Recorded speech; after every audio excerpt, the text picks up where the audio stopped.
Wyoming Territory, 1873.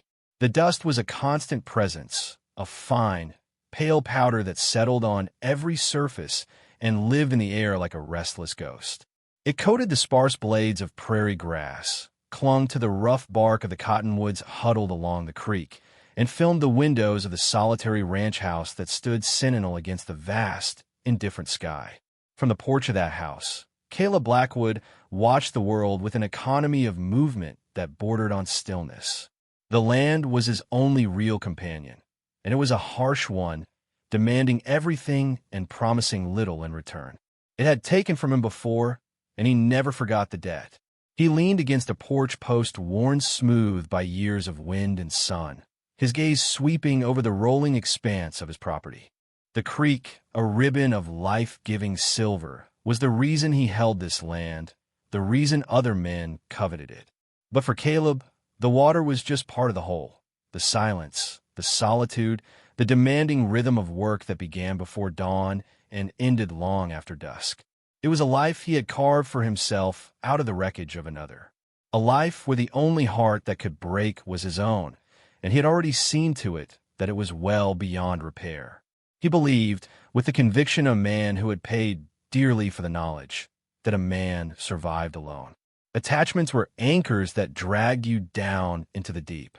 His thoughts, as they often did in these quiet moments, drifted to the small rise behind the house, where two simple wooden markers stood against the endless blue. Sarah and Thomas. A fever had swept through their small world 5 years ago, swift and merciless, leaving him with nothing but the silence they had once filled. The memory was a cold, hard stone in his chest. He had built walls around that stone, thick and high, and had lived within them ever since. He was 34 years old, but he felt ancient, weathered down to the bone like the granite outcrops that dotted the plains. A sound, faint at first, snagged his attention. It was a mournful cry, a long, drawn-out whistle that sliced through the afternoon stillness. The train. It was the only thing that regularly disturbed his peace, a twice-weekly intrusion from a world he had long since left behind. He straightened up, a flicker of irritation crossing his features. The train brought people, and people brought noise, complications, and needs. He wanted none of it. It was a metal serpent, breathing smoke and spitting out strangers into a land that did not want them. He watched the plume of black smoke grow on the horizon, a smudge against the otherwise pristine canvas of the sky, and felt a familiar, protective tightening in his gut. It was an omen of disruption, and his ordered, lonely existence had no room for that. Later that afternoon, the need for supplies forced him into Providence Gulch. The town was little more than a single dusty street flanked by a dozen wooden buildings, all of them looking temporary, as if they might give up and collapse into the dust at any moment. The general store, the saloon, the sheriff's office, and the train station were the four pillars of its existence. Caleb tied his horse, Buck, to the hitching rail in front of the mercantile, the leather of the reins creaking in the quiet. The train was already there, hissing and steaming at the small platform like an impatient beast. He saw her the moment he stepped onto the boardwalk. She was descending from one of the passenger cars, a stark figure of deep blue wool against the dun-colored landscape. Even from a distance, he could see she did not belong. Her posture was straight, her movements graceful, a stark contrast to the weary, slumped shoulders of the other travelers. A small, fashionable hat was pinned to a cascade of honey-blonde hair that seemed to catch and hold the afternoon light. She clutched a leather reticule in one gloved hand, her gaze sweeping the small crowd on the platform with an air of hopeful expectation. Caleb went about his business, his long strides eating up the distance to the store. He bought coffee, flour, and cartridges, the familiar transactions with Mr. Miller, a comforting ritual. But a part of his mind remained outside, snagged on the image of the woman in blue. When he emerged, laden with his purchases, she was still there. The crowd had dispersed. The train had chuffed and groaned its way out of the station, continuing its westward journey. She now stood alone, a solitary figure beside a small stack of trunks, her hopeful expression slowly dissolving into a mask of confusion and worry. He loaded his supplies into the wagon, his movements deliberate, trying to ignore the pull of her predicament. It was not his concern. He had his own life to manage, his own ghosts to keep at bay. But as the sun began to dip lower, painting the sky in fiery strokes of orange and purple, and a cool wind began to whip down the street, kicking up swirls of dust that moved like golden phantoms, he found he could not simply ride away. He saw her speak to the station master, a portly man named Gus, who gesticulated with his hands and shook his head with an air of finality. Her shoulders, which had been so straight, slumped. Caleb walked over, his boots sounding heavy on the wooden platform. "Problem, Gus?" he asked, his voice a low rumble. Gus turned, his face a mixture of pity and frustration. "Caleb, this young lady, a Mistress Vance, was supposed to be met by Mr. Abernathy. Governess for his children, she says. Thing is, I've been here 7 years. Ain't no Abernathy in Providence Gulch." Never has been. Caleb's gaze shifted to her. Up close, he could see the fatigue around her eyes, the fine lines of worry etched at the corners of her mouth. Her eyes, the color of summer sky, were wide with a dawning panic. "I do not understand," she said, her voice clear and articulate, a stark contrast to the rough speech of the territory. The letter was quite specific. A position was secured. "My passage was arranged. Might be a mistake," Caleb said, though he doubted it. He had seen this kind of thing before. Eastern relatives, eager to be rid of a burden, painting a false picture of opportunity in the West. It was a cruel trick to play on anyone, let alone a woman alone. "There can be no mistake," she insisted, though her voice wavered. She opened her reticule and produced a letter, the paper crisp and clean. She held it out, and Caleb took it. The script was elegant, the promises grand. The signature at the bottom read, "Cousin Edgar." It was a lie, beautifully written. He handed the letter back to her gently. "Ma'am, Gus is right. There's no one by that name here, or in the whole county. Far as I know," the last of her composure crumbled. Her face, which had been so composed, seemed to shatter like glass against stone. She looked around at the dusty street, the rough-looking men drifting towards the saloon, the vast, empty wilderness stretching out in every direction. She was an island in a sea of desolation. He saw the tremor in her hands as she folded the letter and put it away. She was trying to be brave, but fear was a living thing in her eyes. The wind grew colder. The sun was gone, leaving only a bruised, purple twilight.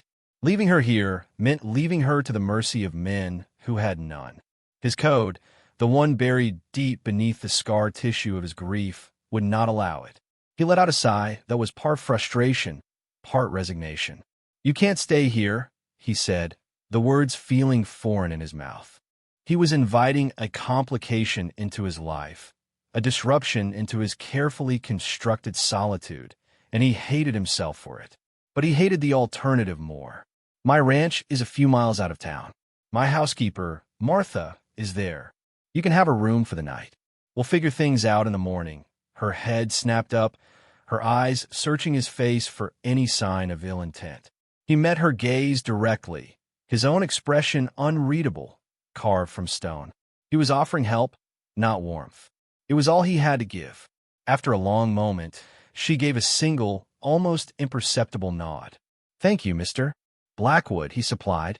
"Caleb Blackwood." He gestured toward his wagon. "We should go before it gets full dark."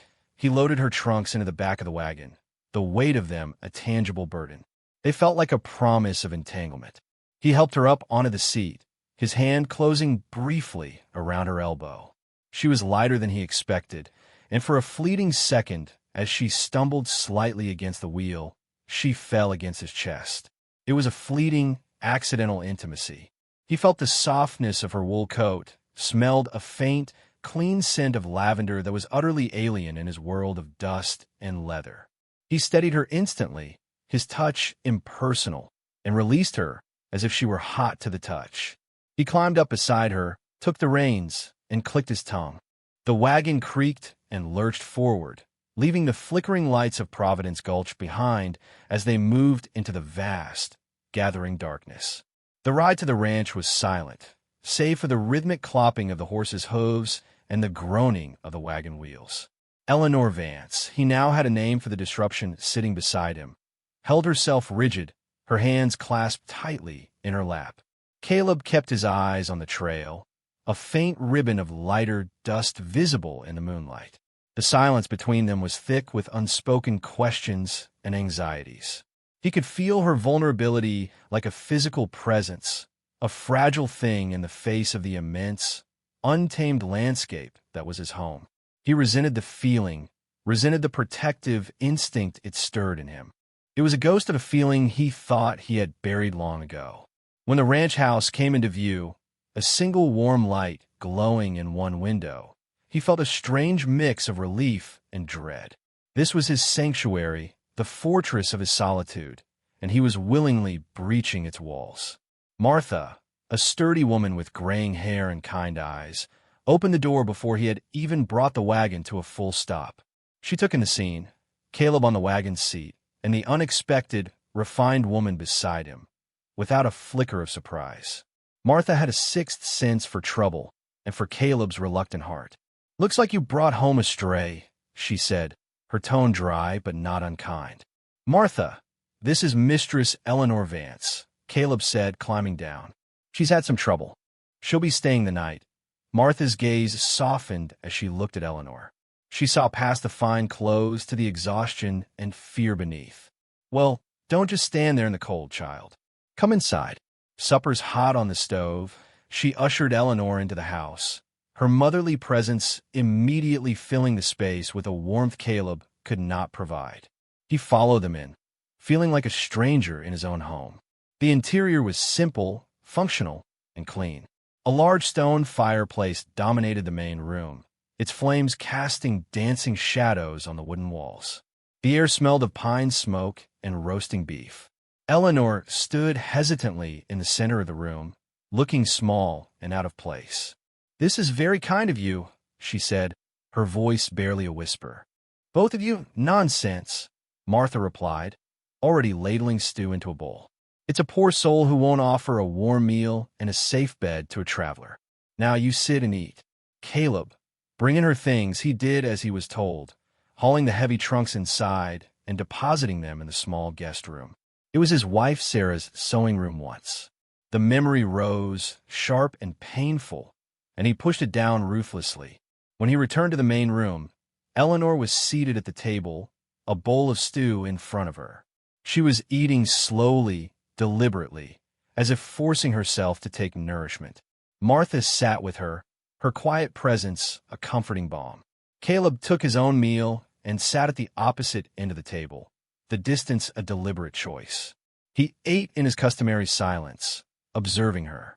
He noticed the way her hands, though gloved earlier, were fine-boned and pale, unmarked by labor. He saw the intelligence in her eyes as she took in her surroundings, the way she met Martha's gaze with a quiet gratitude. He was beginning to see the steel beneath the fragile exterior. She was lost and deceived, but she was not broken. After the meal, as Martha cleared the dishes, a quiet settled over the room, broken only by the crackle of the fire. It was in this quiet that the walls between them began to thin. Eleanor looked at him, her blue eyes reflecting the firelight. "Mr. Blackwood," she began, her voice gaining a little of its earlier strength. "I must thank you again. I don't know what I would have done. Providence Gulch is no place for a woman alone after dark," he said, the statement a plain fact. "The man who sent me here, my cousin, he assured me it was a respectable town, that my position was secure." She looked down at her hands. "It seems I was very naive. The West has a way of stripping away naivete," Caleb observed, his tone flat. She looked up, a spark of defiance in her eyes. Perhaps that is not entirely a bad thing. A long silence stretched between them. Then, she asked a question he was not expecting. "You live here alone?" "With just Martha." Yes, the word was clipped, a door shutting. But she did not retreat. She seemed to sense the story behind the silence. "I lost my parents last winter," she offered, her voice soft. "The influenza. That's why I had to find a position. My cousin Edgar was my only remaining family. I thought he was helping me, The betrayal was a fresh wound, and her pain was palpable in the firelit room. Caleb found himself staring into the flames, the heat doing little to warm the cold stone in his chest. Her loss echoed his own. Against every instinct, against every rule he had set for himself, he heard himself speak. "I had a wife," he said, the words tasting of rust, "and a son. A fever took them. 5 years ago, he did not look at her, but he felt the shift in the air. Her pity would have been unbearable, but what he felt from her was not pity. It was a quiet, profound understanding, a shared grief that bridged the chasm between his world and hers. In that moment, she was not just a stranded Eastern lady. She was a fellow survivor, another soul who had learned the brutal arithmetic of loss. "I'm so very sorry," she said, and the simple words carried a weight of sincerity that pierced his armor. He gave a curt nod, unable to speak further. The vulnerability of the exchange was suffocating. He stood abruptly. "Martha has your room ready," he said, his voice gruff again as he retreated behind his walls. "Get some rest. We can talk about your options in the morning." He turned and left the room, seeking the cold, clean air of the porch. He stood under the vast, star-dusted sky and listened to the howl of a distant coyote. He had let her in, not just into his house, but into a corner of his past he kept locked away from the world. The disruption he had feared was already taking root, and he had no idea how to stop it. Over the next few days, Eleanor Vance proved she was made of sterner stuff than her delicate appearance suggested. The morning after her arrival, she emerged from her room not in a state of helpless despair, but with a quiet resolve in her eyes. She found Martha in the kitchen, kneading bread dough, and announced her intention to earn her keep. "I cannot impose on your kindness indefinitely," Eleanor stated, rolling up the sleeves of her dress. "Please, show me what needs to be done. I am a quick learner." Martha, who had already decided she liked the girl immensely, smiled. "Well, if you insist, you can start by peeling those potatoes. And try not to take half the potato with the skin." Eleanor's first attempts were clumsy. Her hands, accustomed to needlepoint and piano keys, struggled with the unfamiliar weight of a kitchen knife. But she did not complain. She persisted, her brow furrowed in concentration. By noon, she had a respectable pile of peeled potatoes to her name and a few blisters on her palms. Caleb watched her from a distance as he repaired a broken harness on the porch. He saw her determination, the way she refused to be defeated by a simple chore. It was a small thing, but it spoke volumes. He had expected tears and demands to be sent back east. Instead, he saw grit. A reluctant sliver of respect took root in him. She insisted on helping with every task. She learned to scrub floors, mend his rough work shirts with stitches that were surprisingly neat, and even collect eggs from the chicken coop, despite her obvious trepidation around the flock of irritable hens. Each evening, she would sit by the fire, her hands looking a little redder, a little rougher than the day before, and she would read from one of the few books she had brought with her. Her presence changed the very atmosphere of the house. The silence was no longer empty. It was filled with the soft rustle of turning pages, the low murmur of her voice as she read aloud to Martha, the faint scent of lavender that now seemed to cling to the rough-hewn furniture. One afternoon, Caleb was splitting wood, the rhythmic thud of the axe a familiar comfort. He was so focused on his task that he did not hear her approach. "May I try?" she asked. He turned, surprised. She stood there, watching him, her face serious. "It's heavier than it looks," he warned. "I'm stronger than I look," she countered, a hint of a challenge in her tone. He hesitated, then handed her the axe. He showed her how to stand, how to hold the handle, how to aim for the center of the log. Her hands were small on the rough wood. He stood behind her, his hands hovering near hers to guide the swing. For a moment, he was overwhelmingly aware of her proximity, the warmth radiating from her, the stray strands of honey blonde hair that had escaped her bun and brushed against his cheek. He stepped back abruptly, clearing his throat. "Keep your eye on the mark," she swung. The axe head bit into the wood with a dull thunk, far from the clean split he achieved with ease. But it was a start. She swung again and again, her breath coming in small gasps, until finally, with a cry of triumph, the log split in two.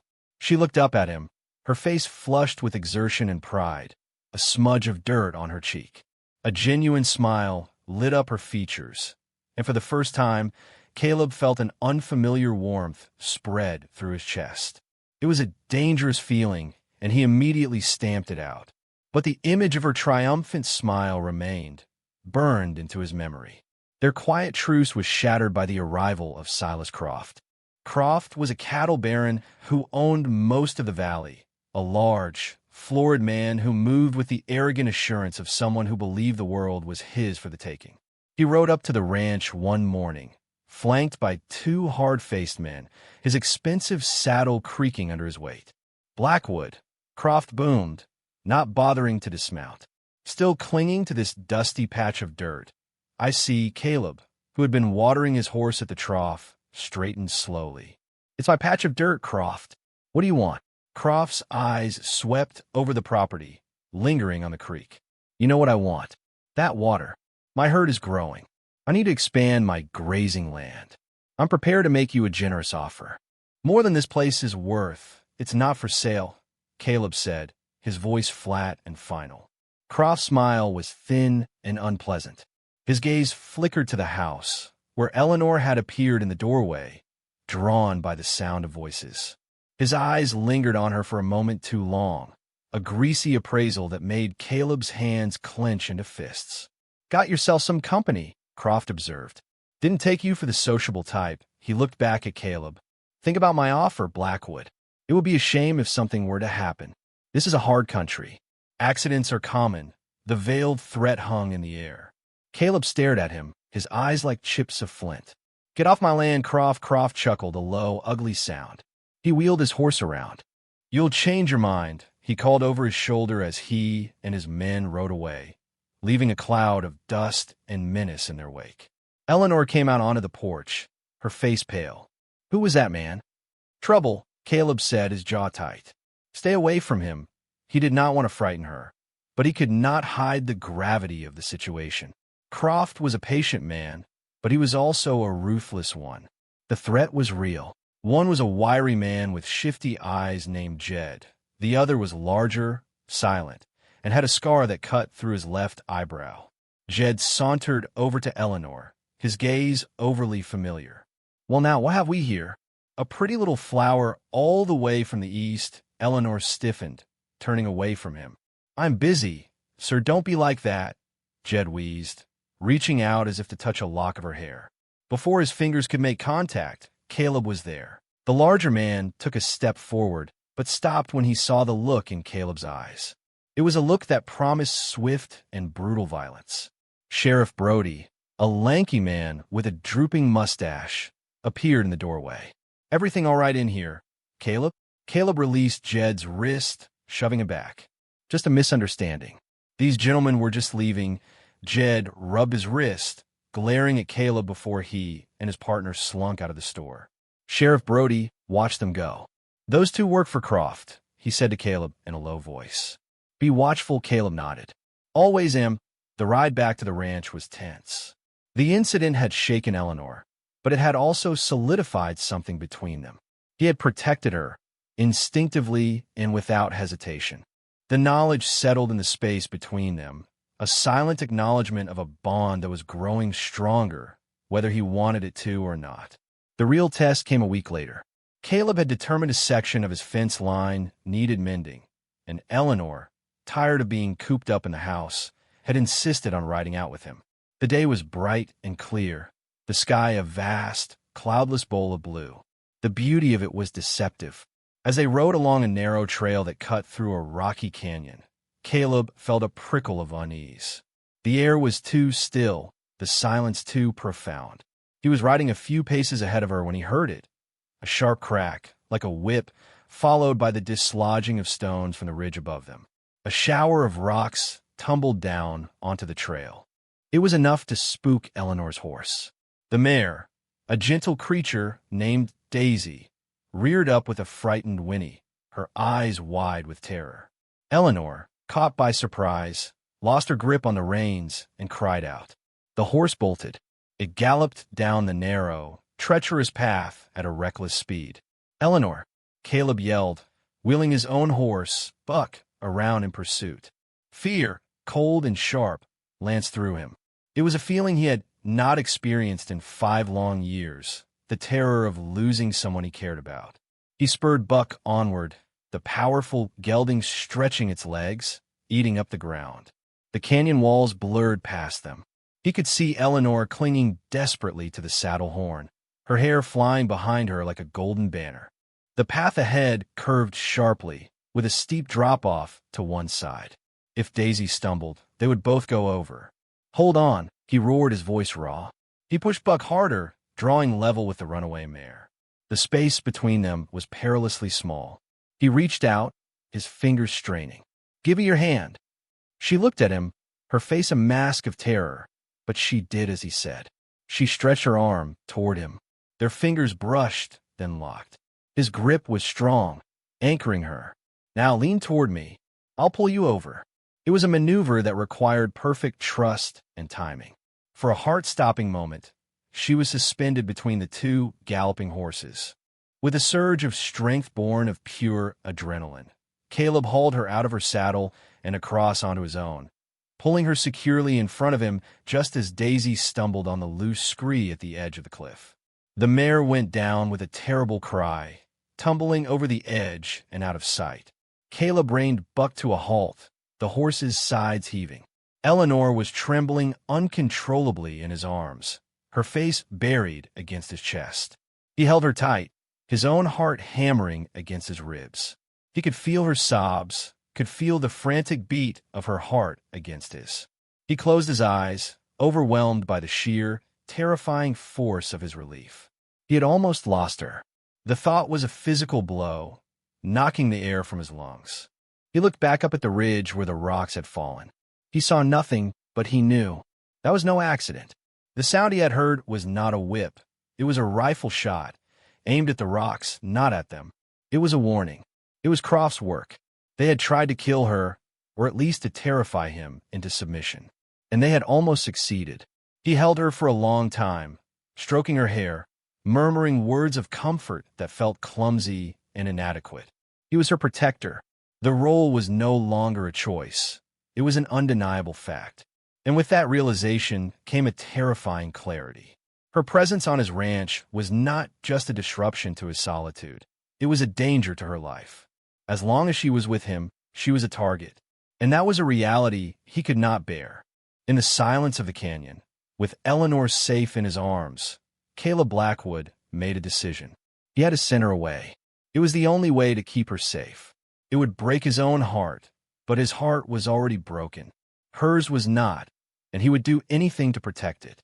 The aftermath of the accident settled over the ranch like a shroud. Caleb's protective instincts, now fully awakened and razor-sharp, warred with the solitude he had cultivated for so long. The terror of almost losing Eleanor had cracked open something inside him, a deep, primal fear that left him raw and exposed. He saw Croft's hand in every shadow, heard a threat in the whisper of the wind. The ranch, once his sanctuary, now felt like a trap, and Eleanor was the bait. He became distant, his silence heavier and more impenetrable than before. He barely spoke to her, his answers to her questions clipped and curt. Eleanor, still shaken from her ordeal, was bewildered by his withdrawal. She had felt something in the canyon, in the fierce, desperate strength of his arms as he held her. It was more than just a rescue. It was a connection, a raw and undeniable bond forged in a moment of shared terror. She had seen the fear in his eyes, not for himself, but for her. And now, he was treating her like a stranger, the wall between them rebuilt higher and thicker than ever. The warmth she had occasionally glimpsed in him was gone, replaced by a chilling remoteness. Her confusion turned to hurt. She tried to reach him, to talk about what had happened, but he deflected her attempts with a brusqueness that stung.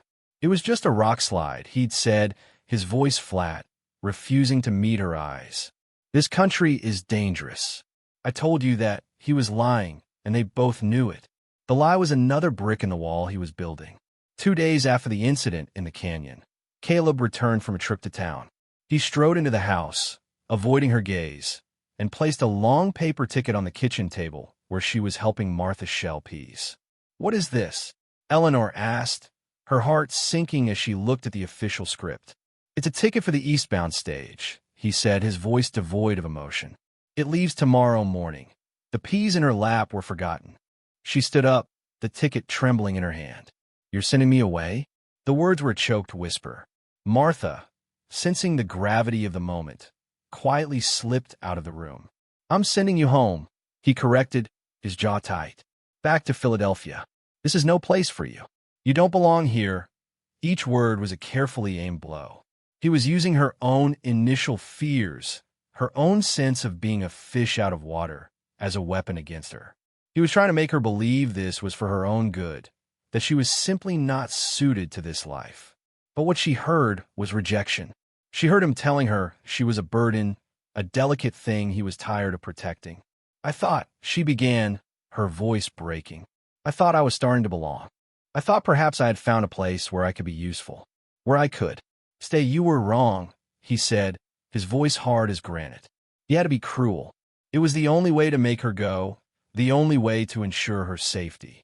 He had to make her hate him a little, so she would leave without looking back. "I took you in because you were stranded. That's all. I've done my duty. Now it's time for you to go back to your world." Tears welled in her eyes, hot and stinging. She refused to let them fall. She would not give him the satisfaction of seeing her break. She lifted her chin, her pride a fragile shield against the pain he was inflicting. "I see," she said, her voice cold and clear. "I have been a burden to you. Forgive me for the imposition. I will be ready to leave in the morning." She turned and walked to her room with a dignity that tore at him. He listened to the soft click of her door closing, and the sound echoed the final, terrible closing of the door on his own happiness. He stood alone in the kitchen, the silence pressing in on him. He had done the right thing, the necessary thing. So why did it feel like he had just ripped out his own heart? That night, the house was suffocatingly quiet. Eleanor packed her trunks, her movements slow and deliberate. Each folded dress, each carefully placed book felt like a final goodbye. She had been a fool. She had mistaken a man's reluctant decency for something more. She had allowed herself to hope, to imagine a future in this harsh, beautiful land with this broken, solitary man. She had seen the kindness he tried so hard to hide, the honor that guided him, and she had fallen in love with it. And now he was casting her out. Meanwhile, Caleb sat on the porch, staring into the impenetrable darkness, a bottle of whiskey untouched beside him. Every instinct screamed at him to go to her, to explain that he was doing this for her, because the thought of her being hurt was more than he could endure. But he stayed put. His belief in solitude, his conviction that attachments were a weakness, had become a self-fulfilling prophecy. To protect her, he had to embrace the very loneliness he had just begun to hope he might escape. He did not know how long he sat there, lost in his misery, when a flicker of movement near the barn caught his eye. It was a furtive, shadowy motion, gone as quickly as it appeared. He froze, every sense on high alert. He reached for the rifle that was always propped against the wall beside his chair. He had been expecting Croft to make another move, but he had thought it would be a direct confrontation, not a skulking attack in the dead of night. A low, orange glow began to emanate from the far side of the barn. Smoke. They were trying to burn him out. Rage, pure and cold, surged through him. He moved silently off the porch, keeping to the shadows, his rifle held ready. The glow brightened, and he saw two figures, Jed and the other one. They were piling dry brush against the barn wall, one of them holding a lit torch. The first gunshot was not his. It was a deafening blast that came from the house. Eleanor. The sound of the shot was followed by the shattering of a window pane. The two men by the barn cursed and dove for cover. Caleb used their surprise to his advantage. He raised his rifle, took aim at the figure fumbling with the torch, and fired. The man cried out and crumpled to the ground. "He's in the house," Jed yelled, his voice tight with panic and fury. He abandoned the fire and began running toward the front porch, his pistol drawn. Caleb's blood ran cold. Jed thought Eleanor was the only threat. He was going after her. "Eleanor," he roared, breaking cover and sprinting toward the house to intercept him. Inside, Eleanor was trembling, the heavy shotgun still smoking in her hands. She had seen the glow from her window, had seen the men with the torch. Without a second thought, she had grabbed the shotgun Caleb had shown her how to load but had never let her fire. She had aimed it through the window and pulled the trigger. The recoil had slammed the stock into her shoulder, bruising her, but it had worked. It had alerted Caleb. It had bought him time. Now she heard Caleb shout and the sound of running footsteps on the porch. The front door burst open, and Jed stumbled in, his face contorted in a vicious snarl. He saw her standing there, fumbling to reload the shotgun, and a cruel grin spread across his face. "You're gonna regret that, little lady." He raised his pistol, but before he could fire, the world seemed to explode behind him. Caleb crashed into him like a force of nature, tackling him to the floor. The pistol flew from Jed's hand, skittering across the wooden planks. The two men grappled on the floor, a desperate, brutal fight of fists and grunts and curses. Eleanor did not freeze. She did not scream. Her survival instincts, honed by weeks in this unforgiving land, took over. She saw the heavy cast-iron skillet Martha had left on the hearth. She grabbed it, its weight solid and reassuring in her hands. Jed was gaining the upper hand, his fingers closing around Caleb's throat. Caleb's face was turning dark, his breath coming in ragged gasps. With a cry that was part fear and part fury, Eleanor swung the skillet with all her might. It connected with the side of Jed's head with a sickening thud. His eyes rolled back in his head, his grip loosened, and he collapsed onto Caleb, unconscious. For a moment, there was only the sound of Caleb's ragged breathing in the sudden, shocking silence. He pushed Jed's inert body off him and staggered to his feet. Smoke from the smoldering fire outside drifted into the room, mingling with the scent of gunpowder. He looked at Eleanor, standing there with the skillet still clutched in her hands, her eyes wide, her face pale in the dim light. He saw the bruise already forming on her shoulder. He saw her courage.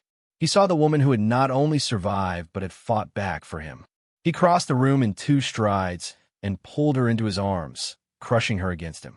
He buried his face in her hair, breathing in her scent, assuring himself that she was real, that she was safe. His carefully constructed walls, his pride, his foolish plan to send her away, it all crumbled into dust. All that was left was the terrifying, overwhelming truth. He pulled back just enough to look at her, his hands framing her face. His expression was raw, his eyes stripped of all their defenses. "I was a fool," he whispered, his voice hoarse with emotion. "I tried to send you away. I thought I was protecting you." He shook his head, a look of profound self-disgust on his face. "But the only safe place for you is with me. The only safe place for me is with you." Tears finally streamed down Eleanor's face, tears of relief and shock and a dawning, brilliant joy. "I thought you wanted me to leave," she sobbed. "I thought I was a burden." "Never," he said, his voice fierce. "Eleanor, I love you. I think I started loving you the moment I saw you swing that axe. But I was too stubborn and too scared to admit it." He let out a shaky breath. "Losing my family, it hollowed me out. I thought it was better to feel nothing than to risk that kind of pain again. But living without you, that's not living. It's just surviving. I don't want to just survive anymore." He leaned his forehead against hers. "I was sending you away, but I wouldn't have let you go. I would have come back for you. I would have followed that stagecoach to the end of the world." "Oh, Caleb," she breathed, her hands coming up to cup his face. "You don't have to. I'm not going anywhere. I love you too." He kissed her then, a kiss that was not gentle or tentative but fierce and desperate, and full of all the words he had been unable to say. It was a kiss of confession, of surrender, of a new beginning forged in the heart of violence and fear. Outside, the fire Jed had started began to die down, its threat extinguished. Inside, in the smoky, chaotic aftermath of the fight, a new and far more powerful flame had just begun to burn. The sound of approaching horses and shouting men broke the spell. Sheriff Brody and a posse of townsfolk, alerted by the gunshots echoing through the still night air, arrived to find a scene of controlled chaos. The body of Croft's man lay near the barn, the smoldering brush pile casting a grim light on his face. Inside, Jed was bound to a chair with rope from the pantry, a large, painful-looking lump on the side of his head. Sheriff Brody took it all in with a slow, appraising look. The shotgun leaning against the wall, the skillet on the floor, and the way Caleb and Eleanor stood together, an unbreakable unit. "Looks like you had a busy night, Caleb," the sheriff said, his tone dry. "Croft finally made his move," Caleb replied, his arms securely around Eleanor's waist. He explained what had happened, his account clear and concise.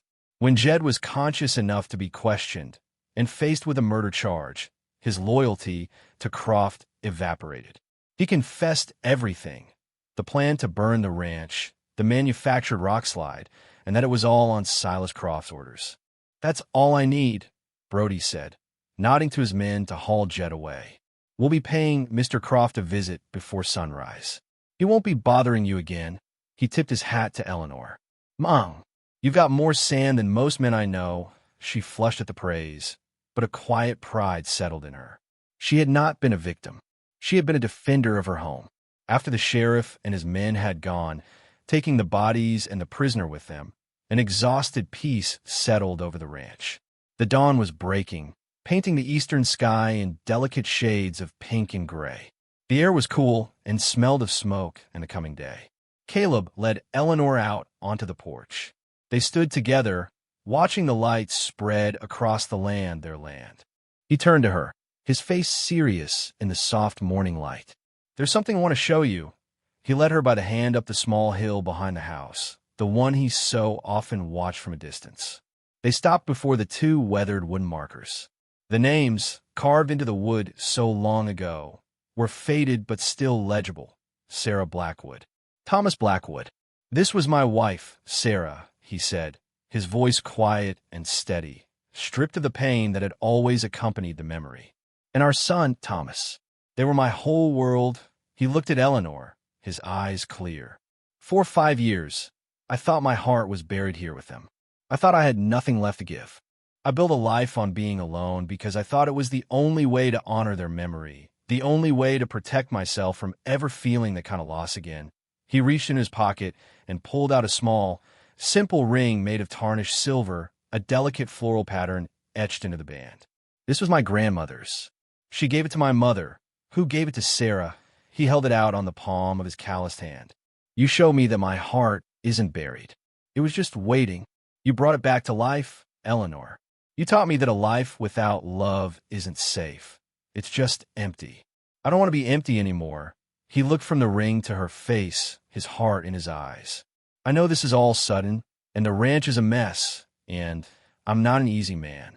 But I love you more than I thought it was possible to love anyone again. Eleanor Vance, will you marry me? Will you build a new world with me? Right here?" Tears streamed down her face, but this time they were tears of pure, unadulterated happiness. "Oh, Caleb," she whispered, her voice thick with emotion. "Yes, of course, I'll marry you."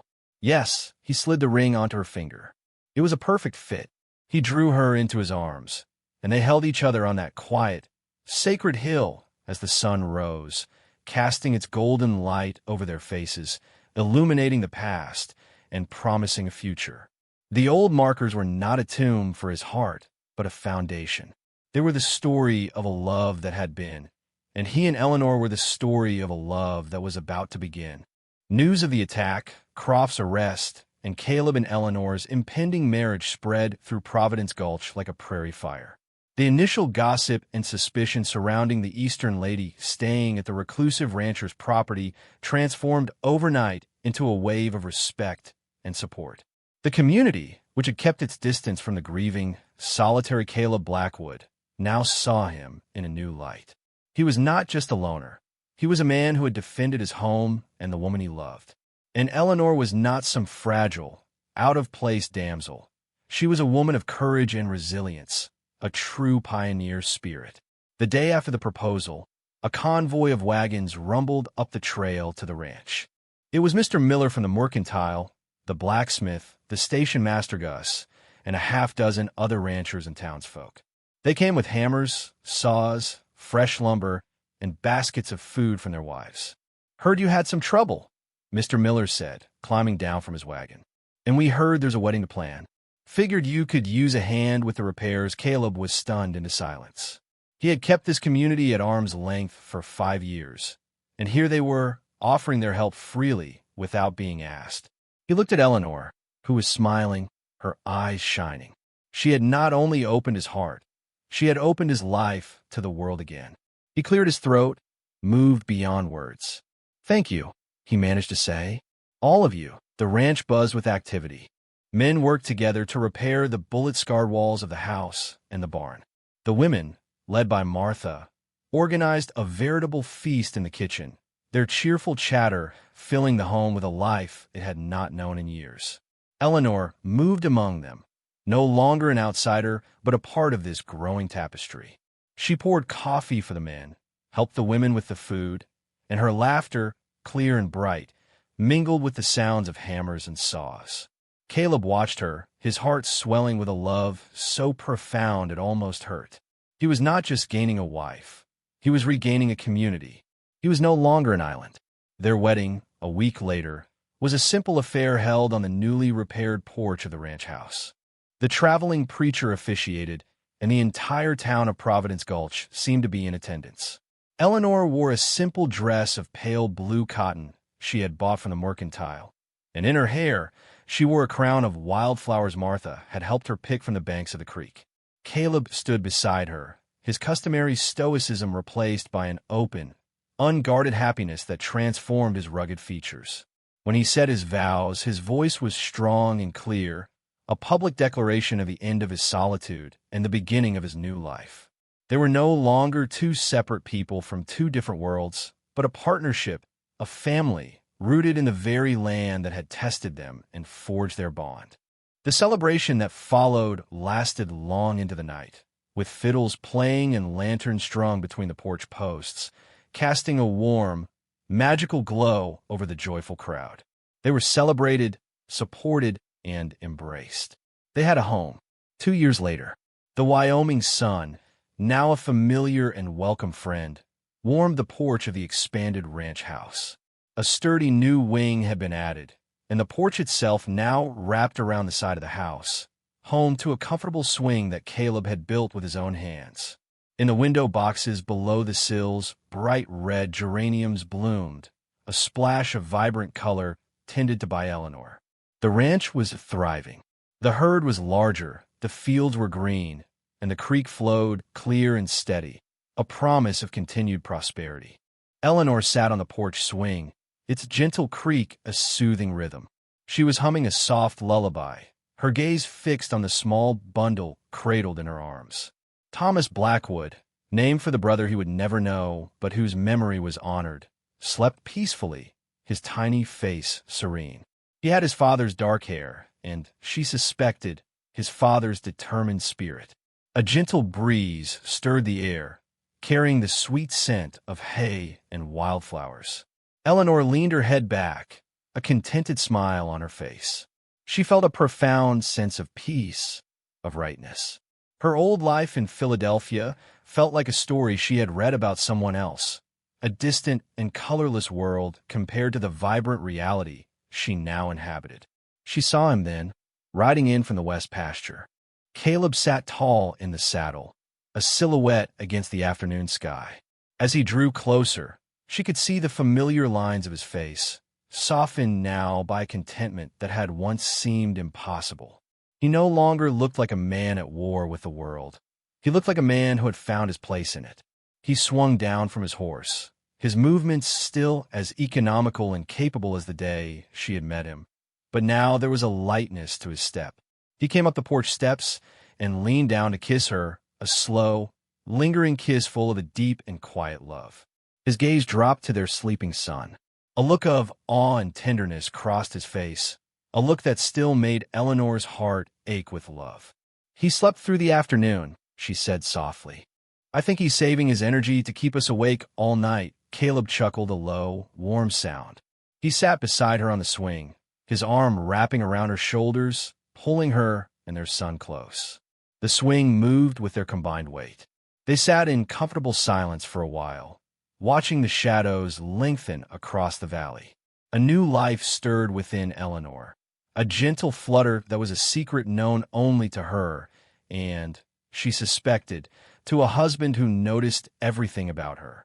She would tell him tonight. "Do you ever miss it?" he asked, his voice a low rumble beside her ear. "The city? The life you left behind?" She considered the question. She thought of the cobblestone streets, the crowded drawing rooms, the life of structured propriety she had been raised for. It held no appeal, no color. "I miss my parents," she said honestly, "but I don't miss that life." It was a cage in its own way. A pretty one, but a cage nonetheless. "My life didn't truly start until I stepped off that train." She looked up at him, her blue eyes clear and full of love. "My life started the day I learned what home truly was. It's not a place, Caleb. It's here, with you." He tightened his hold on her, his gaze sweeping over the vast, beautiful land that was theirs.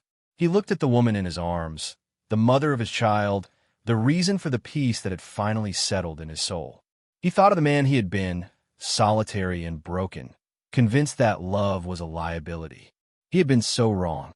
Love was not a weakness. It was the greatest strength a man could ever know.